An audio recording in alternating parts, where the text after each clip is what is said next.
Corruption is truly eating away at the moral fiber of this society.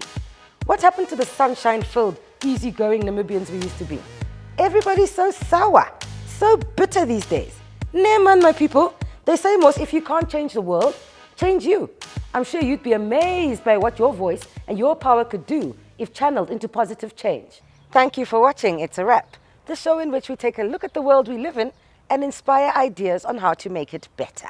President Geingob fed us dreams of a better Namibia with his Harambe prosperity plan and plans to root out corruption and the wastage of citizens' contributions to the national coffers.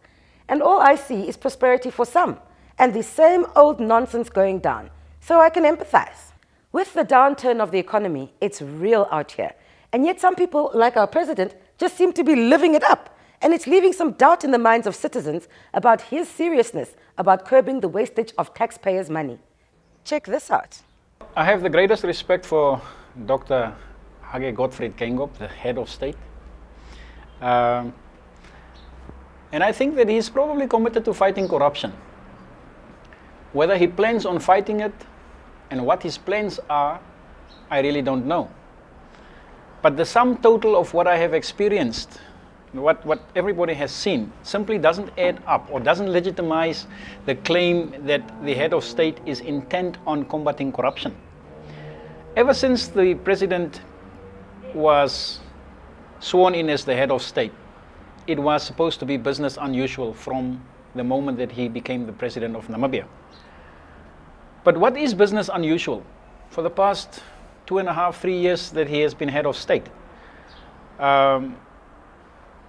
which one minister was arrested for corruption?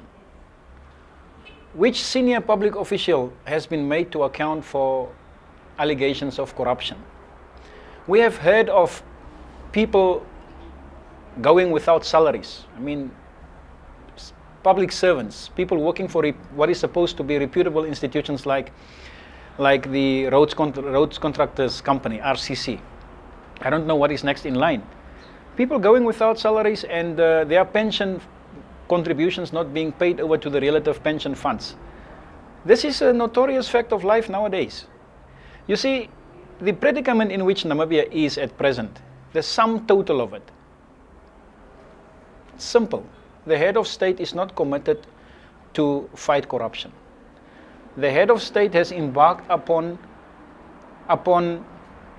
overwhelming this nation with beautiful talk about his intentions and how he's going to fight corruption and how things would be different.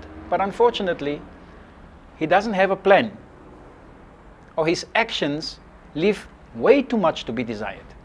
If you look at his visit to the United States of America, now obviously you cannot take it away from the head of state. He is supposed to be there. He's supposed to represent Namibia at the United Nations. But the entourage, the size of his colleagues that he took with, is it justifiable under the present circumstances? The cost involved in accommodating those people? I don't think so. With respect to the president and the love that I have for the head of state, because I really like Mr. Geingob. I think that he is capable of way too many things.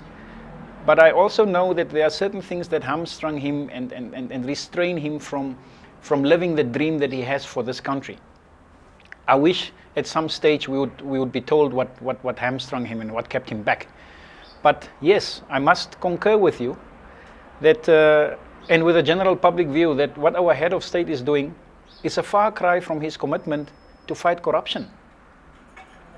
And the present circumstances in which our people find themselves simply doesn't justify for the conduct of the president, the way that he travels around, the size of the entourage that he took with to the United States, and then again flying from the USA to attend the inaugural function of the President of the Republic, the newly elected President of Angola.